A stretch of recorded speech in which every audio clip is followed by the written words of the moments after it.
Watu wa AIPCA, Bwana Yesu asifiwe. Asanteni sana. Mimi kwanza nimefurahi sana kufika Othaya hapa Nyeri kwa shughuli hii na sherehe hii ya muhimu kwa mwaliko wa kanisa letu la AIPCA, ikiwa ni sherehe ya muhimu sana ya kila mwaka humu kanisa la AIPCA. Nasema asante sana kwa kunikaribisha. Wakati nilipata mwaliko, nilikuwa na mipango mingine, lakini niliona ni muhimu niungane na nyinyi kwa sababu kanisa la AIPCA ni kanisa linalotambulikana na serikali ya Kenya kama kanisa iliyopigania uhuru wa taifa letu la Kenya. Mchango wenu, mchango wa kanisa la AIPCA kwa uhuru wa taifa letu la Kenya linatambulika na serikali ya Kenya. Na kwa hivyo mimi nataka mjue, katika safari yenu kama kanisa, serikali ya Kenya itaambatana pamoja na nyinyi.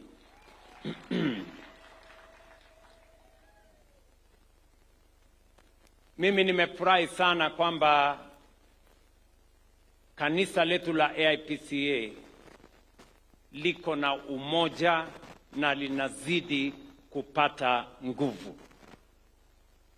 Mimi nataka niwashukuru maaskofu wetu na viongozi wetu wote pamoja na waumini wa kanisa hii kwa kuwa na umoja, kuwa na ushirikiano. Na leo nikisimama hapa, mimi najivunia sana umoja wenu. Nataka niwapongeze. Mnajua neno la Mungu linasema mambo mawili. Kitabu ya Zaburi 133 mstari wa kwanza inasema, ni mzuri jinsi gani wandugu wakiishi kwa umoja. Kwa mstari wa tatu inasema, pale penye umoja Mungu anaamurisha baraka. Leo kwa sababu ya umoja wa kanisa la AIPCA tunaona baraka ya Mungu. Yes. Na mimi ni witness ile Mungu anafanya katika kanisa letu la AIPCA. Tunaona hatua kwa hatua kanisa la AIPCA inapanda ngazi. Mnajenga mjengo mkubwa Nairobi. Sisi ambao ni wa diocese hii ya Central Western, nyuma ya kiongozi wetu wa Ng'ombe. Nikisema sisi ambao ni wa diocese hii, mjue hii diocese inaanzia hapa mpaka kule kwetu Eldoret na Western. So sisi ni members wa hii diocese. Mnajua tunajenga pale Sagana, tunajenga headquarters yetu kubwa. Tayari tumekamilisha jengo ya karibu milioni 15. Tunaona hatua kwa hatua Mungu anabariki kanisa hili letu la AIPCA, kwa sababu Mungu alituahidi kwamba mahali penye umoja Mungu anaamurisha baraka. So I am very proud of the unity of this church, of the progress of this church, and of what God has done for this church of AIPCA. Mimi natakia heri katika hiyo safari ya kujenga kanisa yenye iko na msingi thabiti, and I want to assure you of my personal support and that of the government of Kenya as you go forward.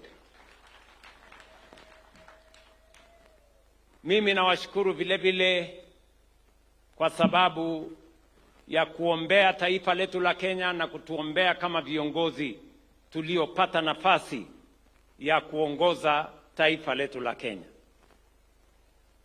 Kwa sababu mnajua wakati tunangojea uzima wa milele, bado tuko na nafasi hapa chini ya kujenga barabara, stima, soko, hospitali na kazi zile zingine nyingi. Wakati maaskofu wetu wanashughulika na kutupangia uzima wa milele, mimi na hawa viongozi wengine tunashughulika na kupanga haya mambo madogo madogo ya barabara na vitu zingine hapa chini. Na ndio mmesikia viongozi wenzangu wamezungumzia maendeleo ya sehemu hii na ile kazi ambayo sote tunafanya kwa umoja ili kuhakikisha ya kwamba tunabadilisha na kuboresha maisha ya wananchi wa taifa letu la Kenya. Niwaeleze wananchi wa hapa Nyeri, mimi nilikuwa hapa miezi miwili iliyopita. Nikawa pale Karatina, nikawa hapa Othaya, nilikuwa hapa mwaka uliopita, na mimi nataka niwahakikishie ile mipango yetu yote tumekubaliana na watu wa Nyeri, viongozi wenu wakiongoza, kama serikali ya Kenya tutatimiza, kwa sababu ni haki yenu kupata haya maendeleo. Nikiongea na nyinyi hapa leo, mjumbe wenu Bwana Wainaina wa Mbogo amewaeleza zile barabara zote zilikuwa zimekwama,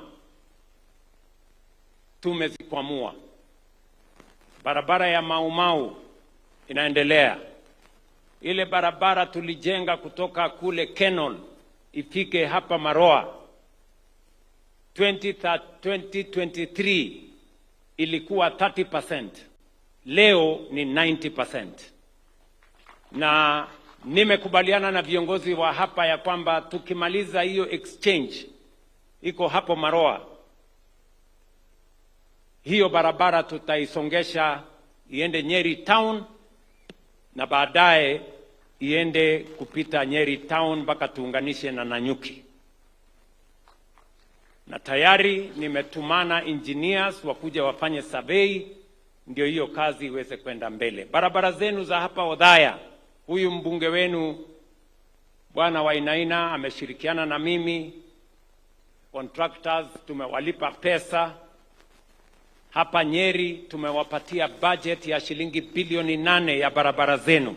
Barabara zote za hapa Othaya, za kule Mkuruweine, za Tetu, za Mathira, kule mpaka Kieni, hizo barabara zote zinaendelea, na wiki ijayo wale contractors wote wa taifa letu la Kenya tunawalipa shilingi bilioni 20 next week to make sure that all the roads in the Republic of Kenya zinaendelea kujengwa, kwa sababu ndio njia ya kubadilisha taifa letu la Kenya.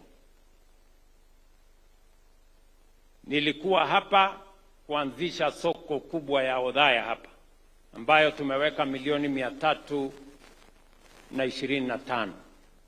Sasa iko 50%. Muko na soko ingine hapa ya Ndonyo, iko karibu 50%.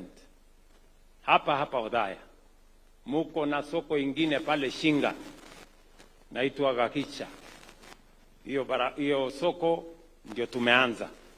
Na huyu mbunge wenu ameniambia kuna mahali pengine panaitwa Witima, na ameniambia pia pale tujenge soko, na nimekubali na tumeweka pesa ya kuwajengea soko. Na sio soko ine peke yake hapa Othaya, tunajenga soko 18 Nyeri County. Tumetoa pesa ya serikali shilingi bilioni 1.8 to build the markets for the people in Othaya, in Nyeri County, kwa sababu tunatambua ya kwamba wafanyabiashara wetu wadogo wadogo wanahitaji mahali pazuri pa kufanya biashara.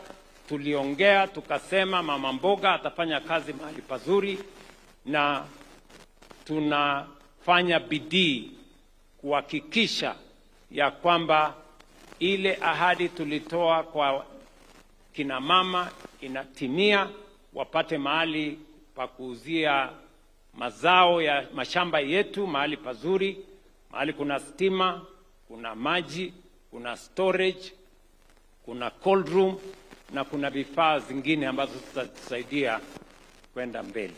Hapa Nyeri nilikuja juzi kwa mambo ya affordable housing. Tunajenga nyumba 5,700 hapa Nyeri County. Tumeweka pesa ya serikali bilioni 13 na hizo zinaendelea, including ya hapa Othaya. Hiyo kazi itaendelea, na pale tuko na nafasi, vijana zaidi ya 2,500 wanatusaidia katika kazi hiyo ya mambo ya affordable housing. Hapa Othaya tumekubaliana na mbunge wenu, KMTC yenu hapa, tunawajengea hostels ya milioni 130 katika hapa KMTC. Vile mumesikia gavana wenu akisema, hospitali yetu ya Mwai Kibaki ambayo ilijengwa na ikawekwa jina ya rais wetu wa 3 hapa Othaya, mwaka uliopita niliidhinisha ikuwe hospitali level 6. Tumeweka board ya hiyo hospitali iwe independent, na tumeongeza pesa milioni 500 ya kuinua hiyo hospitali ili iweze kushughulikia watu wa hapa Nyeri na watu wa sehemu hii ya Central Kenya. Pia huyu gavana wenu alikuja akaongea na mimi, akaniambia mambo ya PGH pale Nyeri. Hospitali ilikuwa chini kiasi. Nimetumana contractor, tumeweka pesa bilioni 1. Hiyo hospitali yenu tutainua, ndio watu wa Nyeri wapate hospitali ambayo itashughulikia mahitaji yao ya matibabu.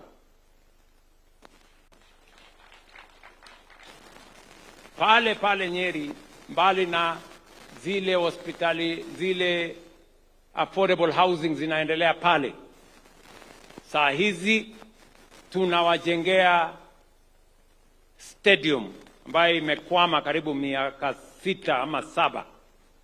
Hiyo stadium nimeamurisha ya kwamba kabla ya tarehe 12 Disemba stadium yenu ya milioni 900 itakuwa imekamilika, na mimi nitatangulia kuja kuifungua.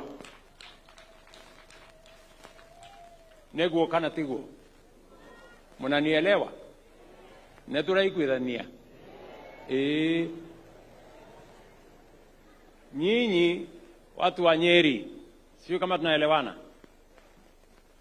Nyinyi ndio mlinipatia nafasi ya kuwa kiongozi wa taifa letu la Kenya. Ni kweli ama si kweli? Pamoja na Wakenya wengine wengi. Na wakati mlinipatia hiyo nafasi, tulikubaliana na nyinyi kazi ambayo mimi nitafanya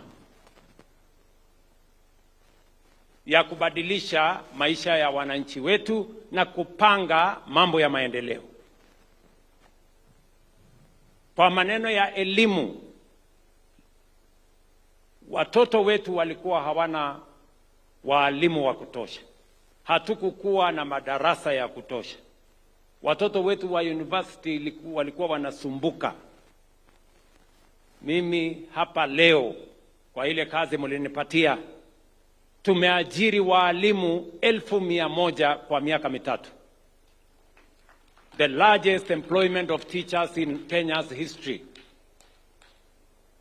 Tumejenga madarasa 23,000 na tumeweka funding model mpya ambayo inashughulikia masomo ya watoto wetu wa university na KMTC pamoja na TVET. Kazi hiyo ingine yote tumekubaliana na nyinyi. Maneno ya maji tumekubaliana na mbunge wenu. Maneno ya kuhakikisha ya kwamba zile barabara ndogo ndogo tunazishughulikia. Na mimi nataka tukubaliane na nyinyi ya kwamba nafasi tulio nayo sasa ni kuhakikisha ya kwamba mambo ya maendeleo katika taifa letu la Kenya inasonga mbele. Na mimi niwaulize ndugu zetu watu wa Nyeri, kila mtu na kila kiongozi anapimwa na ile kazi amefanya. Ama mtu anachaguliwa kwa sababu gani? Si kila mtu anapimwa na ile kazi amefanya? Si kila mtu atakuja kusema kazi yake amefanya ni gani? Mimi nauliza nyinyi watu wa Nyeri, mtu anachaguliwa kwa sura ama kwa kazi? Anachaguliwa kwa matusi ama kwa kazi? Anachaguliwa kwa porojo na propaganda ama kwa kazi? Si kila mtu anapimwa na kazi yake jameni? Si nyinyi ndio mtapima kazi ya kila mtu? Yule mtu hajafanya kazi si aende nyumbani, aende alime, na yule mtu amefanya kazi si anaendelea? Ama namna gani? Si tuendelee namna hiyo? Hiyo ndio kazi mimi nataka tukubaliane na nyinyi, ndio tuweze kuendelea kwa pamoja. Na mimi sina taswishi yeyote ya kwamba Wakenya wote, vile kanisa letu la AIPCA wametupatia kielelezo kwamba kwa umoja wa kanisa hii tumeona tofauti na tumeona baraka na tumeona maendeleo pia katika taifa letu la Kenya. Mimi nataka niwaeleze ya kwamba kazi ambayo mumenipatia ya kupanga maendeleo ya taifa letu la Kenya, kutoka kwa barabara, kwa matibabu. Hapa Nyeri kwa mfano, huyu gavana atawaeleza, watu wa Nyeri ni watu wako mbele sana. Nyinyi mnasoma barua ikiwa ndani ya bahasha, kwa sababu Nyeri ni county number 5 kwa kusajili kwa SHA. Watu 1543 tayari wamejiandikisha kwa SHA hapa Nyeri County. 70% of the residents of Nyeri are registered today in SHA. Kwa mwaka moja na nusu, pesa ambayo tumelipa kwa wale walioenda hospitali hapa Nyeri ni shilingi bilioni 3.2. Gavana ako hapa, mahospitali wako hapa. That is the commitment we made. Na tumesema hatutaki mwananchi tena aende hospitali alafu baadaye aende auze nyumba yake ama ng'ombe yake ama shamba yake atikulipa gharama ya hospitali. Tunataka gharama ya hospitali ilipwe na bima ya afya ya SHA, mwananchi ajiandikishe, na sisi kama serikali tutapanga ile ingine. Tuhakikishe ya kwamba hakuna mwananchi tena anahangaika kwa sababu ya mambo ya hospitali. Mwisho, mimi nataka niwaeleze ya kwamba tukienda mbele, mimi niko na kazi mbili. Kupanga ile kazi mlinipatia ya maendeleo ya taifa letu, kutoka kule kwa matibabu, kwa barabara, kwa ajira ya vijana, kwa kilimo. Na mimi kwanza nataka niwashukuru nyinyi watu wa Nyeri, ni wakulima sugu sana. Mmesikia factory yenu ya hapa, mambo ya kahawa. Mimi niwaulize, 2022 si kahawa ilikuwa shilingi 50, shilingi 70 kilo moja? Leo ni shilingi ngapi? 140, 150, 160. Ni kweli ama si kweli? Si tuseme ukweli, shetani aibike? Wale matapeli wote walikuwa ndani huko ya kahawa, tuliwafurusha tukawaambia waende watafute kazi nyingine. Leo hakuna mtu ya kumuibia mkulima wa kahawa. Ndio leo bei ya kahawa iko 160. Ni kweli ama si kweli? Yes. So mimi nataka niwaeleze kazi mbili mimi niko naye, ni kupanga mambo yenu ya barabara, kupanga mambo ya masomo ya watoto wetu, kuhakikisha kwamba matibabu ni sawa, kuhakikisha kwamba kilimo inaweka pesa kwa mfuko yenu, na ya pili ni kuunganisha taifa letu la Kenya. Na ndio nimesema ya kwamba kwa mapenzi ya Mungu tukienda hapa mbele, kwa sababu Biblia inasema mahali kuna umoja Mungu anaamurisha baraka. Hapa mbele nitahakikisha ya kwamba sehemu zote za Kenya tunaunganisha. Hakuna jamii itawachwa nyuma. Hakuna sehemu ya Kenya itawachwa nyuma. Sisi wote tutatembea pamoja. Na ndio nilitengeneza serikali ya broad based, ya kuleta Wakenya wote pamoja. Kuleta hata wale hawakushiriki na sisi pia tuwaunganishe, kwa sababu umoja ni nguvu na umoja ni mapenzi ya Mungu. Na Mathayo 5:9 inasema heri wapatanishi, wale wanaunganisha watu wataitwa wana wa Mungu. Mimi nawauliza watu wa Nyeri, mnasema tuungane ama tutengane? Mnakubali tuunganishe taifa letu la Kenya? Niunganishe Wakenya wote? Wangapi wanasema niunganishe Wakenya wote? Nione kwa mkono. Hiyo ndio kazi mimi nitafanya. Nitaunganisha wananchi wote wa taifa letu la Kenya, ndio tuzime ukabila, tuondoe chuki, tuondoe migawanyiko, Wakenya wote waungane. Mungu atatubariki, Kenya itasonga mbele na tutafaulu tukiwa sote pamoja. Nimeulizwa mambo matatu ama ni manne, lakini sasa nyinyi mtihani mmeniwekea mtihani kubwa. Si tulikuwa tumekuja kanisa? Sasa hawa viongozi wameniwekea mtihani, fanya hii, fanya ile, na hiyo pia, na hata hii. Shule yetu ya Kenyatta hapa, kwa sababu wametupatia uwanja wao, na ni shule ambayo ni sponsored by AIPCA, na mbunge wetu amesema ya kwamba kuna mahitaji pale. Mheshimiwa, utafuatana na mimi, nitakutafutia milioni 10 ya hiyo shule. Na kwa sababu ni shule ya vijana, pia nasikia kuna shule ya wasichana inaitwa Mahiga Girls. Najua tukifanya ya wanaume tusifanye ya wasichana itakuwa na makosa. Ama wamama mnasemaje? Tusahau wasichana? Haya. So wewe Bwana Wambugu, wakati unakujia milioni 10 ya hawa vijana wa Kenyatta,